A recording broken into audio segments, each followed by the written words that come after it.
Hello, আসসালামু আলাইকুম। সবাই কেমন আছেন? আশা করি সবাই ভালো আছেন। তো আজকে আমি আপনাদের একটা জিনিস দেখাবো। সেটা হচ্ছে আমরা তো উইন্ডোজ সেটআপ মারি অনেকেই, কিন্তু দেখা যায় যে আমরা যে রুলস দিয়ে করি বা ওই ট্রিকে দেখা যায় আপনি একটা উইন্ডোজের আইওএস ফাইলের বেশি রাখতে পারবেন না। বাট আজকে আমি আপনাকে দেখাবো একটা পেন ড্রাইভে আপনি ইচ্ছা করলে আপনার যত স্টোরেজ আপনি তত আইওএস ফাইল রাখতে পারবেন, 20টা 30টা 40টা, এটা ডাজন্ট ম্যাটার। তো আমি আগে থেকে বুট আপ করে রাখছি। আজকে বুটেবল কীভাবে করে সেটা দেখাবো না, আজকে কীভাবে উইন্ডোজ আমি মারি সেটাই জাস্ট দেখাবো। তো ফার্স্টে হচ্ছে আপনি ওপেন করবেন। এখন আপনার বায়োস কোনটা? আমার F10। আচ্ছা, তা এখানে আমি পেন ড্রাইভটা সিলেক্ট করব। তো পেন ড্রাইভটা সিলেক্ট করে যে দেখেন আমার কিন্তু অনেক আইওএসও ফাইল আছে।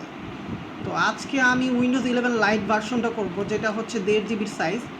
এইটা মনে করেন আপনার অনেক স্মুথ চলবে আপনার কম্পিউটার যত পুরনো হোক। কোরাই 3 বলেন, core i 3 first gen, second gen, কোনো ব্যাপার না, আপনি এটা চালাতে পারেন। আমারটা যদিও আপনার এটা হচ্ছে কোরাই 5-এর থার্ড জেন, আমি এটা কোরাই 3-এর ফার্স্ট জেনেও ট্রাই করছিলাম। আবার দেখাইতেছি, আমার এখানে অনেক উইন্ডোজ আইএসএ ফাইল আছে। এই যেমন পেন ড্রাইভ, এই দেখেন এখানে কিন্তু অনেক আইএসএ ফাইল আছে, উইন্ডোজ 10, 8, মানে কোনো কিছু বাদ নাই। তবে সবচেয়ে আমি আরাম পাই হচ্ছে যে আপনার কি বলে উইন্ডোজ 11-এ যে ফোনিক্স লাইট 11 আলট্রা, এটা আমি গুগল ড্রাইভ লিঙ্ক দিয়ে দেবো ইনশাল্লাহ। সামনে আমি একদম A to Z দেখাই দেবো, জাস্ট আজকে দেখাইতেছি আর কি।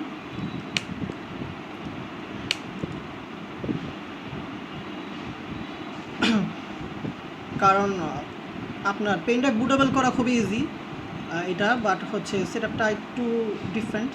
এই দুইটা সেক্টর আপনি জাস্ট স্কিপ করতে পারলেই মনে করেন আপনি উইন্ডোজ ইজিলি দিতে পারবেন সেটা। আমি আবার বলি, বলিনি, আবার এখন বলতেছি, সেটা হচ্ছে যারা উইন্ডোজ সেটআপ দিতে পারেন না, বা মনে করো উইন্ডোজ রুফুসের মাধ্যমে একটা উইন্ডোজ সেটআপ দিতে পারেন একটা পেন ড্রাইভে, তারা চাচ্ছেন যে আমার পেন ড্রাইভে অনেকগুলা উইন্ডোজ 8, 7, 9, সরি উইন্ডোজ 7, তারপর উইন্ডোজ 10, উইন্ডোজ 11, কয়েকটা আইওএসের ভার্সন আপনারটাতে থাকবে পেন ড্রাইভে। একটা পেন ড্রাইভ দিয়ে আপনি সব কাজ করতে পারবেন, তাদের জন্য এই ভিডিওটা। তো এখানে দেখেন এই যে ফোনে ক্লাইট ওয়াইজ, আচ্ছা যাই হোক, আমি নেক্সটে দিলাম। তো আমার আসলে আর এসএসডি এটা ইউজ করলে বেটার হয়, হার্ড ডিস্ক হলে খারাপ না, হার্ড ডিস্কও ইউজ করে দেখছি ভালোই চলে। তো এটা যেহেতু 1.5 জিবির সাইজ, বেশিক্ষণ লাগবে না, তো আমি এটা আমার এসএসডিতে দিব। তার আগে এটা ফরম্যাট দিয়ে নিই।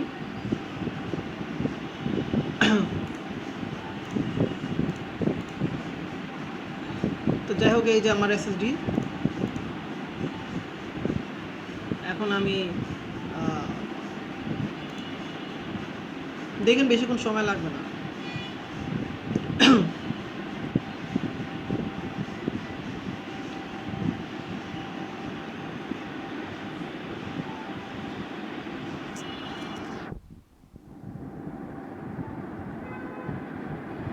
যাই হোক, আমি একটু ভিডিওটা একটু স্টপ করতেছি।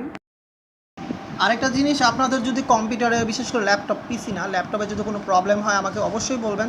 সফটওয়্যার জন্য তো কোনো প্রবলেম হলে আরেকটা ইনশাল্লাহ আমি ভিডিওটা করব, একটু লং হবে, একটু সময় লাগবে, কয়েকদিন পর, এখন একটু ব্যস্ত আছি। সেটা হচ্ছে আপনার পিসিতে যে প্রসেসরের যে স্পিডটা, এটা কোম্পানি থেকে লক করে দেয়। যেমন আপনার ল্যাপটপের ক্লক স্পিড দেখাতেছে 2.6 গিগাহার্টস, বা এটা এইচপি কোম্পানি থেকে 2.6 গিগাহার্টস করে দিয়েছে, বাট এটার স্পিড হচ্ছে 3.2 গিগাহার্টস। তো ওইটা ইচ্ছা করলে আপনি আনলক করতে পারবেন। আচ্ছা যাই হোক, এখন রিস্টার্ট নাওতে ক্লিক করব। তো ওইটা কীভাবে আপনি 2.6 গিগাহার্টস থেকে প্রসেসরটা আনলক করে 3.2 গিগাহার্টস, মানে সর্বোচ্চ স্পিড যেটা, ওইটা কীভাবে ল্যাপটপে করা যায়, ওটা অনেক ভিডিও আছে আপনার ইউটিউবে, আমি তারপরে দেখাই দিব ইনশাল্লাহ সামনে। এতে করে হবে কি, আপনার ল্যাপটপের যে ল্যাগটা দেখায় আগে থেকে অনেক কমে যাবে, অনেক হিউজ ডিফারেন্ট দেখতে পারবেন আপনি। যাই হোক, এখন লোডিং দেখাবে, একটু সময় লাগবে।